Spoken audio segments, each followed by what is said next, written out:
Hello friends, कैसे आप सब। आज हम करेंगे हिंदी साहित्य का इतिहास। शुरुआत करते हैं हिंदी साहित्य का इतिहास। बच्चों, हम देखते हैं कि पहले हिंदी को पढ़ लेते हैं कि हिंदी जो शब्द है वो कहाँ से आया है, क्यों आया है और कैसे आया है। ठीक है। हिंदी शब्द की उत्पत्ति सिंधु शब्द से हुई है। किस शब्द से हुई है? सिंधु शब्द। देखो, ये जो पॉइंट मैं बता रही हूँ वो आपके सिर्फ सीधा सीधा क्वेश्चंस ही पूछे जाएंगे पेपर में। उस तरह से मैं पढ़ा रही हूँ। इसमें फालतू कोई लेक्चर वगैरह और फालतू की कोई चीज नहीं है। टू द पॉइंट हम बात करेंगे। वो हम अगर हम लेक्चर्स देने लगे तो पूरी वीडियो ही बहुत लंबी हो जाएगी। तो इसलिए हम टू द पॉइंट बात करेंगे जो हमें पेपर के लिए चाहिए। ठीक है।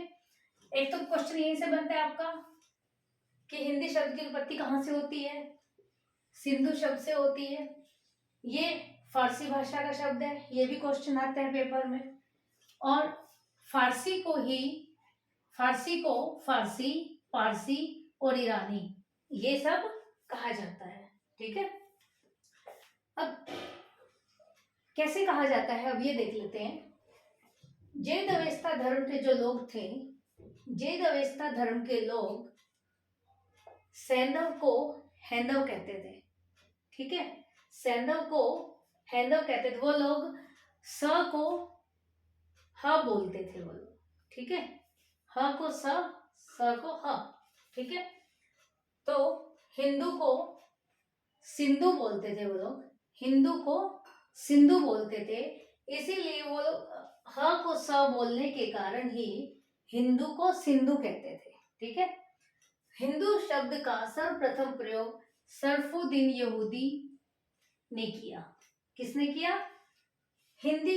यहाँ पर एक ध्यान रखने वाली बात है कि हिंदू शब्द का प्रयोग सर्वप्रथम सरफुद्दीन यहूदी ने किया। किसमें? जफरनामा ग्रंथ में किया। किसमें किया? जफरनामा नामक ग्रंथ में किया।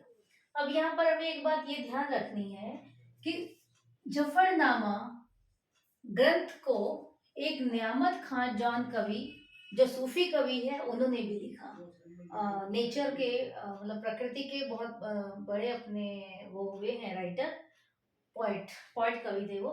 तो वो जॉन कवि, जिनको हम इंग्लिश में भी पढ़ते हैं, तो उन्होंने भी लिखा जफरनामा। और गुरु गोविंद सिंह ने भी जफरनामा लिखा था। ठीक है। 3 कवि हो गए। सरफुद्दीन यहूदी ने भी जफरनामा लिखा, जॉन कवि, नियामत खान जॉन कवि ने भी लिखा, और गुरु गोविंद सिंह ने भी लिखा। इन तीनों ने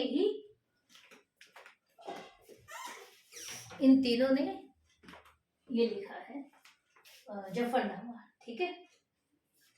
अब देखिए भाई, यहाँ पर हमारे हैं रामचंद्र शुक्ल, बालकृष्ण भट्ट, महावीर प्रसाद द्विवेदी, हजारी प्रसाद द्विवेदी और व्योमकेश शास्त्री।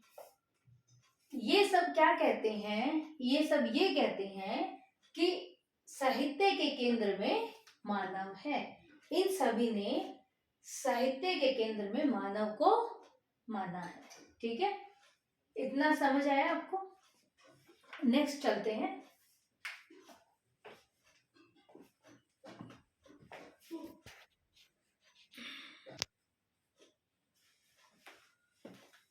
हाँ जी, नेक्स्ट पॉइंट है हमारा साहित्य इतिहास लेखन की प्रविधियां। कि साहित्य को कौन कौन सी पद्धतियों में लिखा जाता था। नंबर 1 है वर्णानुक्रम, नंबर 2 कालानुक्रम, नंबर 3 वैज्ञानिक पद्धति और तीसरा है विधिवाद। वर्णानुक्रम पद्धति को कौन कौन ने, किस किसने लिखा है? गारसादी दासी और शिव सिंह सिंगर जो है इस पद्धति को अपनाते थे। ठीक है। कालानुक्रम पद्धति को ग्रियर्सन और मिश्र बंधुओं ने लिखा है। वैज्ञानिक पद्धति को गणपति चंद्रगुप्त और विधिवाद को रामचंद्र शुक्ल ने अपनाया है।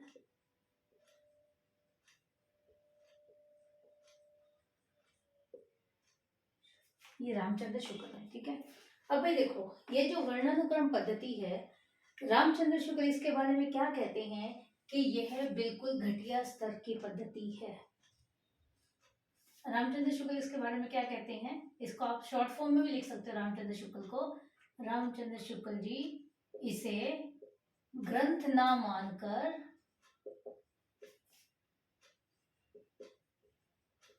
इतिवृत्तात्मक कहते हैं।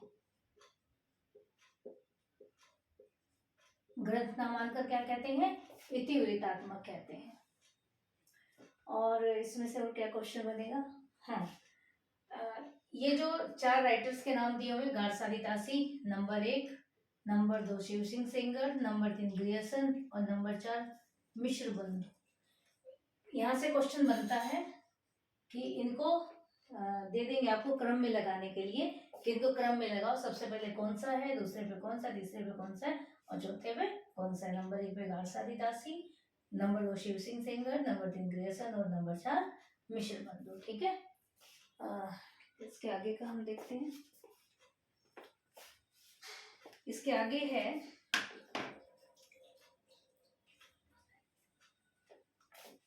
हिप्पोलाइटिन। हिप्पोलाइटिन एक फ्रेंच विद्वान है।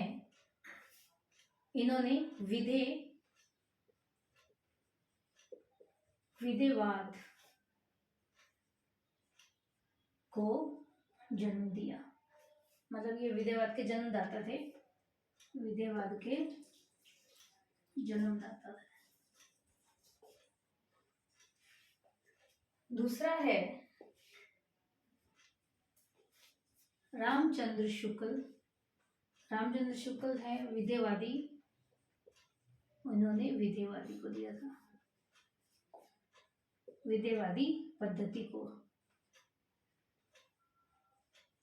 अब ठीक है, ये थोड़ा सा डिफरेंस है। हिप्पोलाइटिन अपना विधेयवाद को जन्मदाता है और रामचंद्र शुक्ल विधेयवादी पद्धति के। कंफ्यूज नहीं होना है आपको इन दोनों में, विधेयवादी पद्धति और विधेयवाद।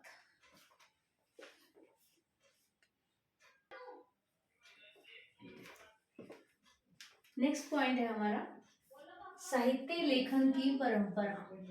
साहित्य लेखन की परंपरा। गारसारीदासी का पूरा नाम गारसिन जोसेफ हेल्डोर है। गारसिन का पूरा नाम क्या है और गारसारीदासी का पूरा नाम गारसिन जोसेफ हेल्डोर। इस्तवार दी ला लिटरेचर इंदोई हिंदुस्तानी ग्रंथ जो है किसमें लिखा गया है, फ्रेंच में लिखा गया है। और इस ग्रंथ को 2 भागों में प्रकाशित किया गया। पहला भाग 1839 और दूसरा 1847 में। इस ग्रंथ को कौन सा, इस्तवार दी ला लिटरेचर इंदो हिंदुस्तानी, इस ग्रंथ को खिचड़ी ग्रंथ साबित किया गया है।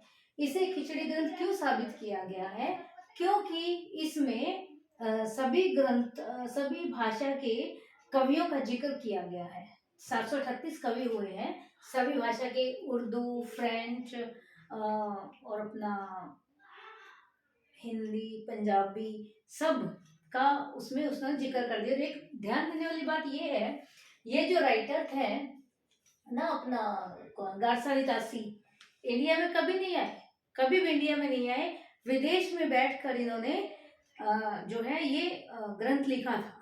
मतलब इधर इधर से सुनी हुई बातों को, सुनी बातों को उन्होंने सबको, और जितने भी कवियों से थोड़ा बहुत उनको पता चला, सभी भाषा के कवियों को उसमें डाल दिया। इसीलिए इस ग्रंथ को खिचड़ी कहा जाता है। ठीक है, इसमें 38 कवियों का जिक्र है। 72 कवि इसमें गिनाए जाते हैं। कहाँ से, अंगद से हेमंत तक। अंगद जो है पंजाबी के कवि हुए हैं और वहां से जो अंगद से हेमंत तक इन्होंने 72 कवि गिनवाए हैं। 1837 में एक घटना घटती है। 1837 में घटना घटती है जिसे हिंदी उर्दू का विवाद कहा जाता है। हिंदी उर्दू का विवाद कहा जाता है।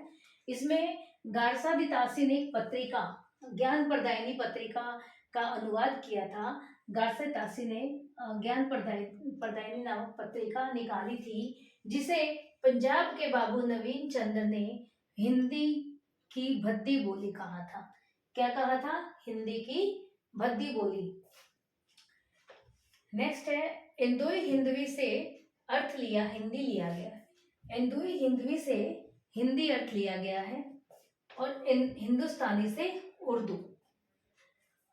हिंदुई हिंदुस्तानी पहला ऐसा ग्रंथ है जो फ्रेंच में लिखा गया। हिंदुई हिंदुस्तानी पहला ऐसा ग्रंथ है जो फ्रेंच में लिखा गया।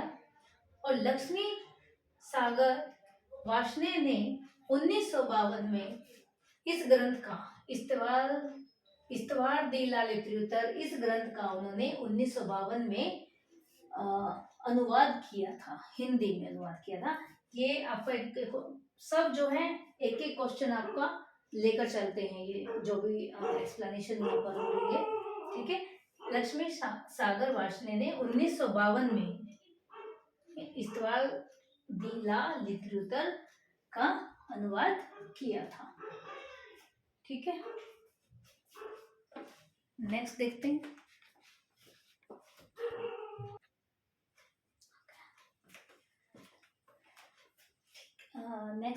नेक्स्ट देखते हैं भैया, मौलवी हम लोग देखते हैं ग्रियर्सन के बारे में। ग्रियर्सन, ठीक है। उससे पहले के पॉइंट है मौलवी करीमुद्दीन ने तज़किरा ईश्वराई हिंदी में एक ग्रंथ लिखा 1848 ईस्वी में। फिर शिव सिंह सेंगर जो है, उनकी रचना है शिव सिंह सरोज, जिसको 1833 में लिखा गया।